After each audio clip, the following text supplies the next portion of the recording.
First of all, I think it's really worth thinking about what success means. And I try to do that a lot in both the books.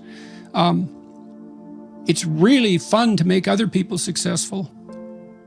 This is one of the reasons capitalism, I would say, gets a really bad rap and an unfair rap. Like the people I've known who have been successful in the capitalist enterprise, and a lot of them are entrepreneurs, rather than managers, let's say. That's the population I've been exposed to.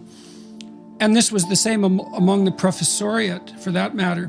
One of the great pleasures the people that I've seen who I respect took was in mentoring. And so don't underestimate the radical satisfaction that's associated with helping other people develop. One of the reasons that good professors, and good businessmen love to be in the position they're in is because they can identify young people who are promising and open up doors of opportunity to them. It's really intrinsically motivating.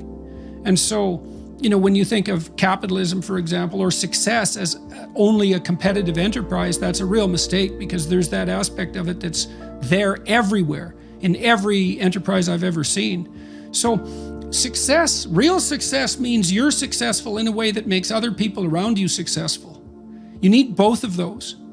And that's also really good for your conscience, because then you're not working at the expense of anyone else. Quite the contrary, right? You're lifting the tide that lifts all boats, and maybe you're simultaneously elevating your own relative status, but it's not unreasonable to put that in as a constraining requirement. It has to help other people while it helps you. And I would say the way we're wired, now some people are more selfish than others, but I would still say human beings are unbelievably social and reciprocal.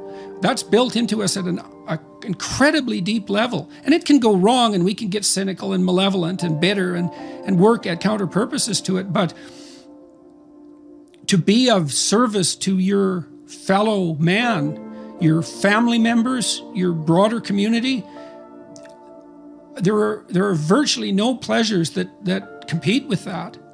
So, and so that's partly why it is useful to do a critique of mere materialism. And materialistic satisfactions are pretty fleeting. They're not non-existent, but they don't have the deep and lasting satisfaction of successful mentoring, for example, and the relationships that build out of that. So I don't think there is any success at all without moral success. In fact, I think that success without moral success is actually a form of torture. If you don't, let's say you don't feel you deserve anything, because you know that you're not being a good person, and that's your own judgment. And let's assume that you're accurate. You're not, because some people will judge themselves far too harshly. But let's just say, you have reasons to have your conscience bothering you, and you're not successful. Well, at least you don't feel the continual injustice of that. You think, well, I'm a son of a bitch, but I don't have anything. But then let's say you're successful. Well, that's all ill-gotten. How can that do any? And then maybe you have to rationalize constantly to live with it. Everything you collect around you is nothing but a source of torment and a constant reminder that you're criminal in your fundamental orientation, that you've ruined people on your mad scramble to the top. Jesus, you don't want that. You seriously don't want that. And no amount of relative material status is going to even come close to rectifying that. You want your conscience to be clear. You want your interpersonal relationships to be honest. You want to be reliable and dependable. And if you can add exciting and adventurous to that, so much the better. But to be successful means to be good.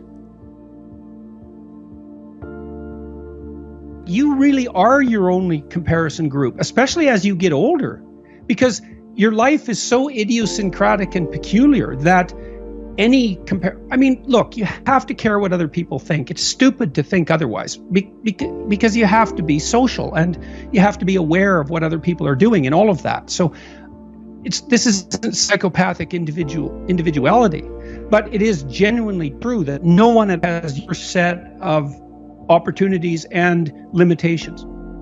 And so the comparison just isn't real. It can't be sufficiently multidimensional.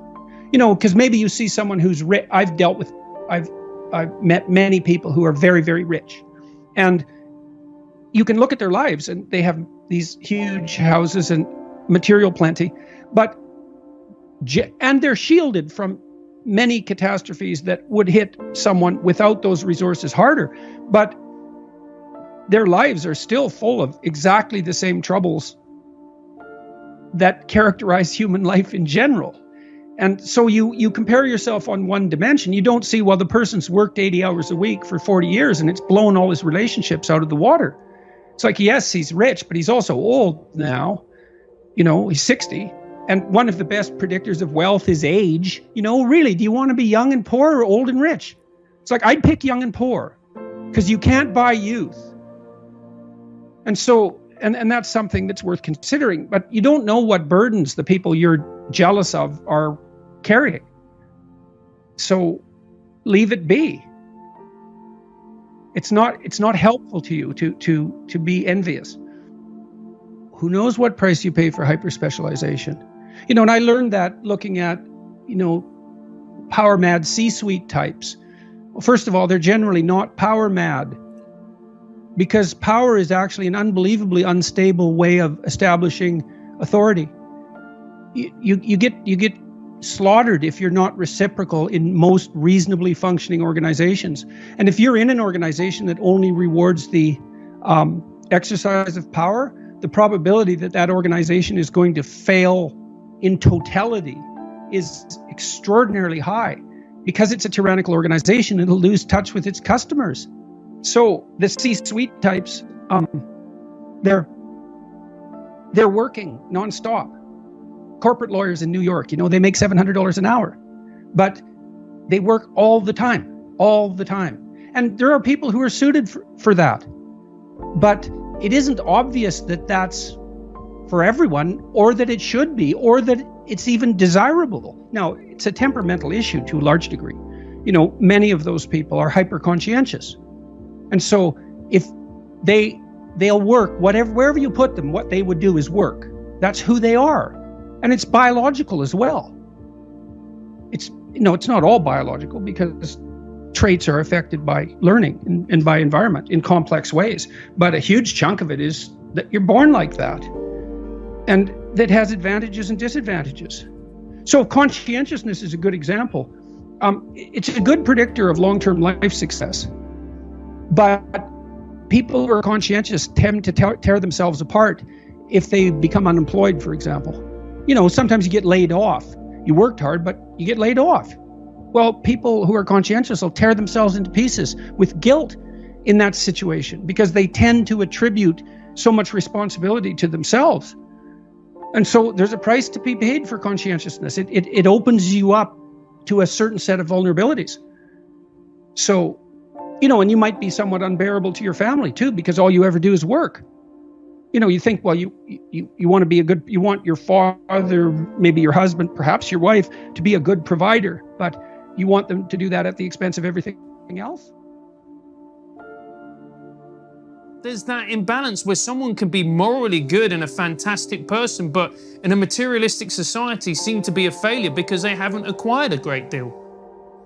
Well, that definitely is a problem. When you have productive people, that's a problem in how it's a measurement problem in some sense. Economic success is generally associated with intelligence and conscientiousness. So there is a rough correlation between ability, let's say, even moral ability, and success. Now, I'm not making too much of that, but I do know, look, if you're going to be a successful businessman, especially across multiple dimensions, multiple enterprises, you bloody well better be honest, because it's going to catch up with you, man. And the probability that you're going to be a successful crook multiple times is very, very low.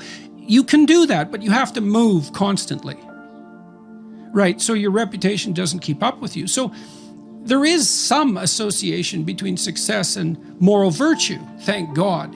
But it's it's a rough approximation, and there's plenty of exceptions.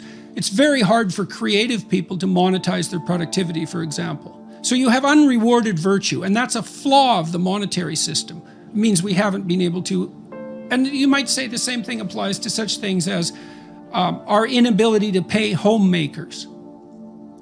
Now, why don't we pay homemakers? Well, it's because what they produce isn't monetizable for 20 years. And our economic system isn't sophisticated enough to figure out how to pay people for returns that are that, pushed off into the future.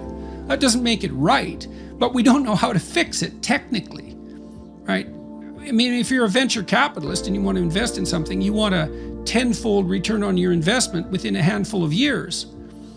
You can't afford to invest over a 20-year period, and so that makes it really rough on homemakers because we're not sophisticated enough to monetize it. So it's a measurement problem, but unless you can figure out a better way of doing it, you're stuck with what we've got.